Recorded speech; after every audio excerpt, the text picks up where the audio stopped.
당신의 옷자락으로 나를 덮으소서, 당신의 날개로 나를 덮으소서. 그 은혜를 간구하며 룻이 보아스의 발치 아래 누워 있다가 새벽이 되어서야 그 타작 마당에서 벗어나게 됩니다. 집으로 향하는 그 룻의 손에는 6번 되어준 그 보리를 들고 있었겠지요. 그렇게 집에 도착한 룻이 시어머니에게 이렇게 얘기합니다. 그가 내게 이 보리를 6번 되어주며 이르기를 빈손으로 내 시어머니에게 가지 말라 하더이다. 나오미가 고향 베들레헴에 처음 왔을 때 했던 말 기억하시죠? 내가 풍족하게 나갔더니 여호와께서 나로 하여금 빈손으로 돌아오게 하셨느니라. 양식을 바라며 물질과 눈앞에 있는 그 모든 것들을 바라며 살아갈 때 빈손이 될 수밖에 없었습니다. 그런데 이제 나오미는 아는 겁니다. 평소 같았으면 며느리가 들고 온 양식 그곳에 흡족했을지 모르겠지만 지금은 그 눈이 열려 있어서 양식이 아니라 그 양식 너머에 양식을 베풀어 주시는 하나님의 은총, 도우시는 하나님의 그 은혜를 바라볼 수 있는 눈이 열려지게 된 것이지요. 자, 여호와의 돌보심을 바라보는 그 소망, 룻과 나오미의 삶 속에 이제 구체적으로 그 도우심이 나타나기 시작하게 됩니다. 자, 이 룻기를 읽을 때 이 룻기 가운데 있는 그 시간의 흐름을 쫓아가서 이 본문을 읽는 것도 참 재미있고 의미가 있습니다. 이 보아스가 그 타작마당에 들어온 때 그 타작을 시작할 때가 언제인지 아십니까? 룻기 3장 2절에 나오미가 이 며느리에게 말하기를 그가 오늘 밤에 타작마당에서 보리를 까불리라 그렇게 얘기합니다. 그리고 보아스가 그 곡식 단 곁에 잠들었을 때 룻이 어떤 여인이 내 발치 아래에 있다는 것을 깨달은 때가 언제입니까? 룻기 3장 8절 밤중에 그가 놀라 몸을 돌이켜본즉 밤에 그 일들이 일어나고 있는 것을 보게 됩니다. 룻이 몸을 일으켜 집으로 향한 시간이 언제입니까? 새벽 아직 서로 사람들이 알아보기 어려울 때 보통 새벽 미명이라고 그렇게 얘기를 합니다. 유대인들에게 있어서 하루는 해가 지면서 하루가 시작이 됩니다. 즉 이 빛이 조금이라도 남아 있으면 그것은 하루의 끝이고 빛이 사라지고 어둠이 시작되는 그때부터 이 하루가 시작되는 겁니다. 이것은 어둠에서부터 빛으로 그 하루가 나아간다는 것을 의미합니다. 우리의 시작은 어둠이었으나 이 하루의 삶을 살아가면서 하나님의 은총 가운데 우리는 빛 가운데로 살아나갈 것이다. 그 뜻이 숨겨져 있습니다. 그리고 또한 하나님께서 천지를 창조하실 때 저녁이 되고 아침이 되니 첫째 날이었더라. 저녁이 되고 아침이 되니 여섯째 날이었더라. 하나님의 창조 그리고 창조의 완성 하나님의 일하심을 드러내는 것이 이 밤과 새벽 아침이라는 그 시간의 흐름입니다. 예수님께서 부활하실 때 언제였죠? 안식 후 첫날 일찍이 아직 어두울 때에 즉 이 밤에 룻과 보아스가 만났다. 새벽이 되어서 이 룻이 그 자리를 떠났다. 바로 하나님의 일하심 하나님의 창조 예수 그리스도의 부활 그 모든 것을 의미하는 그런 시간의 흐름이라고 볼 수가 있습니다. 특별히 오늘 이 본문 말씀과 관련하여서 이 밤과 이 새벽 아침이라는 시간은 하나님의 일하심을 드러내는 시간의 흐름이라고 볼 수가 있습니다. 자, 오늘 읽은 이 룻기 3장 18절 말씀입니다. 이에 시어머니가 이르되 내 딸아 이 사건이 어떻게 될지 알기까지 앉아 있으라. 그 사람이 오늘 이 일을 성취하기 전에는 쉬지 아니하리라 하니라.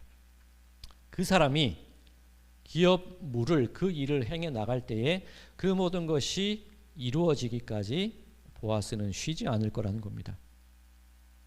하나님께서 우리에게 안식을 주시기까지 하나님은 당신의 일하심을 우리를 향한 창조와 우리들의 삶을 만들어 가심과 우리를 향한 당신의 그 성실한 일하심을 결코 쉬지 않으실 것이라는 그 말씀입니다. 자, 우리가 살펴봤던 말씀 아닙니까? 이 이스라엘 백성들 히브리 민족들이 홍해를 건널 때 모세가 무엇이라고 했습니까? 너희는 두려워하지 말고 가만히 서서 오늘 하나님께서 여호와께서 너희에게 어떻게 구원해 주실지를 바라보라. 그죠? 이 오늘 룻기에서도 그 사람이 이 일을 성취하기까지 앉아 있으라, 기다리라. 홍해를 건널 때도 하나님이 어떻게 너희를 구원하실지 가만히 보라. 이것이 하나님의 일하심이라는 겁니다. 자, 6일 동안 이 안식을 위하여, 양식을 위하여서 수고하고 애쓰고 땀 흘리고 그 모든 고단한 인생들, 그리고 제7일이 이르기까지 하나님은 결코 쉬지 않으시고 당신의 일을 우리를 위하여서 성실히 행해 나가실 것이라는 그 의미를 담고 있는 겁니다. 아주 오래전인데 그 유해진 씨가 광고했던 한 광고가 있습니다. 아주 재밌었던 광고로 기억이 나는데 지금 아무것도 하고 있지 않지만 어떤 내용이었죠? 아무것도 안 하고 싶다. 지금도 안 하고 싶지만 더 격렬히 안 하고 싶다. 그런 내용의 광고가 있었습니다. 기억나십니까? 그 유해진 씨가 좀 코믹스럽게 그렇게 광고한 내용이 있었어요. 그게 어떤 광고였냐면 신용카드 광고였습니다. 지금이야 많이 편해졌지만 그때는 그저 할인 받으려면 쿠폰 챙기고 할인카드 챙기고 또 뭐 찾아가지고 다 주섬주섬 제시해야지 그 할인이 되고 적립이 됐었는데, 그때 그 카드가 나올 때 유해진 씨가 광고하기를 난 아무것도 안 하고 있지만 그 카드 한 장으로 다 해결된다는 거예요. 그러니까 내가 격렬히 아무것도 안 하고 그냥 기다리고 있으면 된다, 그런 의미의 광고였던 기억이 납니다. 이 신용카드와 하나님의 일하심을 감히 비교할 수는 없겠지만 이를테면 그렇다는 거예요. 나는 지금 아무것도 안 하고 있지만 격렬하게 더욱더 아무것도 안 하고 싶다는 거예요. 다르게 얘기하면 이 아무것도 안 한다는 것이 가만히 서서 기다리라, 가만히 서서 구원을 보라, 그가 이룰 때까지 앉아서 지켜보자, 손 놓고 있자는 얘기가 아니라 하나님의 일하심, 그 안식해 하실 그 하나님의 일하심을 믿고 신뢰하는 가운데 격렬하게 기다리는 거예요. 그 구원이 우리 삶에 어떻게 이루어질지 내가 지금 이 격렬하게 그 소망으로, 그 바람으로 이 하루를 기대 가운데 그렇게 보내고 있습니다. 이것이 우리 믿는 사람들, 그리스도인들의 하나님을 신뢰하는, 일하시는 하나님을 신뢰하는 삶의 모습이라고 할 수가 있습니다. 자, 그런데 지금 나오미의 시선이 열렸다고 계속 말씀을 드렸죠. 이전에는 양식이었으나 이제는 안식을 구한다. 그리고 이 룻의 경우에도 그 하나님의 헤세드를 알아가기 시작해서 처음보다 그 인애가 나중에 더 크다. 그렇게 오늘 룻기가 계속 증거를 했습니다. 자, 그렇다면 이 룻과 이 나오미는 보아스가 일한다는 그 사실을 알고 이제 그 기대에 차서 7번째 날을 기다리고 있는 그런 상황이지요. 자, 그런데 이들이 깨닫기 이전에는 그러면 보아스는 일을 하지 않았나요?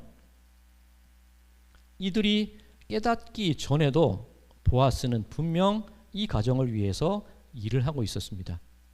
아마 이 룻은 많은 이삭을 주울 수 있었을 때 내가 열심히 일했지, 혹은 오늘 정말 재수가 좋았어, 좋은 사람을 만났기 때문에 그렇게 생각할 수도 있었겠지만 실은 어떻습니까? 보아스가 자신의 젊은 소년들에게 룻을 건드리지 마라, 구박하지 말고 희롱하지 말고 때리지 말고 가만히 두어라.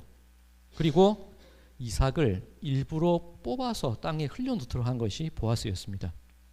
즉 이제야 나오미와 룻은 이제야 하나님의 일하심을 바라보는 눈이 열렸지만 그 깨달음 이전에도 하나님은 이 가정을 위하여서 계속해서 일하고 계셨다는 것을 이 룻기는 증거하고 있습니다. 우리 성도님들의 삶을 한번 가만히 되돌아보시기 바랍니다. 여기까지 이룰 수 있었던 것, 내가 오늘까지 살아올 수 있었던 것, 그저 간신히 살아왔어, 어떻게 버텨왔어, 운이 좋거나 내 성실과 그런 생각으로 살아왔을 수도 있겠지만 가만히 되돌아보면 내 인생의 위기와 내 인생의 어려움, 그 모든 순간들마다 하나님의 도우심이 분명히 있었기 때문에 그 순간들을 이겨왔음을 우리는 뒤늦게야 깨닫지 않습니까? 내가 알기 이전부터 하나님은 여전히 우리를 바라보고 계셨고 여전히 우리 가정을 향한 그 손길을 펼치고 계셨다는 그 사실입니다. 이 마태복음 15장인가요? 그 가나안 여인, 귀신 들린 딸을 치유받기 위해서 예수님께 나아가서 주인 상에서 떨어지는 그 부스러기조차 개들은 먹습니다. 그 얘기를 합니다. 일종의 그런 것 같아요. 이 가나안 여인도 그저 주인이라는 그 존재를 깨닫고 부스러기를 간구했지만 어쩌면 우리들은 그 주인의 존재, 하나님의 존재, 하나님의 베풀어 주시는 그 은혜, 그것을 알기 전에도 하나님은 계속해서 그 은혜의 빵 부스러기를 우리들에게 뿌려주고 계셨다는 겁니다. 그 은혜의 이삭들을 우리의 삶을 위해서 흘려주고 계셨다는 겁니다. 자, 이제야 생각해 보니까 그때 그 일이, 그 순간이 하나님의 도우심이었구나. 이제야 깨닫게 되는 거죠. 그 독일 동화 중에 헨델과 그레텔 있죠. 그 빵 부스러기를 집에서 쫓겨났을 때 집으로 돌아가기 위해서 흘려놓은 빵 부스러기를 쫓아가서 집으로 가자는 그런 계획들을 세웁니다. 우리들의 인생이 그런 거예요. 지금 와서 되돌아보니까 내 받은 은혜와 여기까지 이룰 수 있었던 그 흔적들을, 그 빵 부스러기들을 가만히 쫓아가 보니까 그 끝에는 우리를 먹이시기 위하여서 이삭을 흘리시고 부스러기 은혜를 베풀어 주시는 하나님이 그곳에 계셨다는 것. 이제 우리 눈이 열려서 그 하나님이 보이기 시작한다는 겁니다. 사랑하는 성도 여러분들, 하나님은 우리가 알기 훨씬 전부터 은혜의 빵 부스러기를 흘려주고 계셨다는 것 기억하시기 바랍니다. 그리고 앞으로도 우리들이 살아가는 삶 속에서 나는 모르지만, 우리 자녀들은 모르지만 길을 잃거나 방황하거나 인생의 어둠 가운데 빠져 있을 때 분명히 하나님은 우리와 우리 자녀들의 삶을 위하여서 계속해서 길을 잃지 않도록 그 은혜의 빵 부스러기를 계속 흘려주실 줄로 믿습니다. 바라기는 하나님 흘려주시는 그 은혜, 그 자비와 그 인애하심, 긍휼, 우리를 위해 채워주시는 그 이삭과 빵 부스러기를 쫓아 살아가심을 통하여서 길 잃지 말고 하나님께서 베풀어 주실 그 안식의 자리까지 나아가시는, 그 안식을 온전히 누리시는 모든 분들의 삶이 되시기를 주님의 이름으로 간절히 축원드립니다.